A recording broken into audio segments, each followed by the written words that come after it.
Suicide कर ली, तो इस नजरिए को आप विधवा कहेंगी या क्या कहेंगे? उस लेडी को आप विधवा का श्रेणी में रखेंगी या किसी और श्रेणी में? चलिए, हम आपकी बात समझ गए हैं सतपाल जी।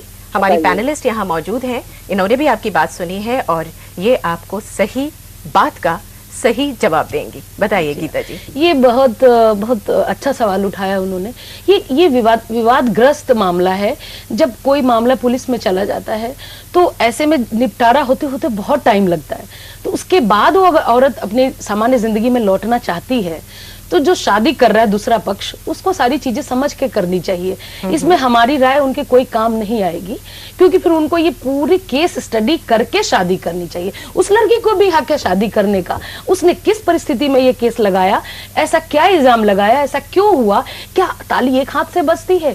जरूर कोई वजह रही होगी। एक स्त्री बहुत मजबूरी में ऐसा कदम उठाती है। कोई भी औरत अपने पे कीचड़ खुद नहीं उछलवाना चाहती, अपने आप विडो नहीं होना चाहेगी। वो नहीं चाहेगी कि अपनी हंसती खेलती गृहस्थी, हंसती खेलती जिंदगी में आग खुद ही लगा बैठे। तो इसलिए दूसरा पक्ष जो है, जो दोबारा शादी के लिए आता है, तो ये उसका काम है कि केस स्टडी करे, समझे, उसके बाद और अगर वो ठीक लगे तो अगर वो ठीक लगे तो वो करे। क्योंकि मुझे नहीं लगता कि एक हाथ से कभी ताली बजती है। और वो जो जिसने आत्महत्या की वो पूरे निर्दोष रहे होंगे, और जिसने ये इल्जाम लगाया उनके ऊपर वो दोषी रही होगी। देखिए, अच्छा, जो हम एक सिचुएशन बीच में छोड़ रहे हैं वो ये था कि एक लड़की की दोबारा शादी सिर्फ इसलिए हो जाए कि ये फिर से रंग बिरंगे कपड़े पहनेगी, जेवर पहनेगी, खाएगी पिएगी, खुश रहेगी।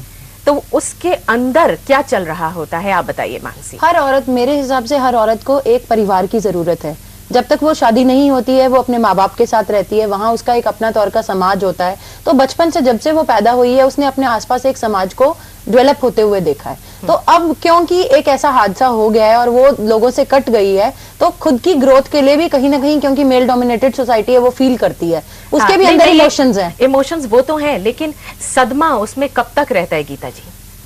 देखिए, तो जिसने झेला है वो बता सकती है कि वो कब तक सदमे में रहती है। ये बताना, सदमे की मनस्थिति बताना थोड़ा मुश्किल है, लेकिन एक स्त्री होने के नाते मैं बता सकती हूँ कि अगर बहुत मुश्किल होता है अपने साथी को खो देना, उसके बाद उबरना, उसके बाद दूसरी जिंदगी शुरू करना। एक जिंदगी में आप दो साथी के साथ जिंदगी जीते हो तो वो थोड़ा मुश्किल तो है।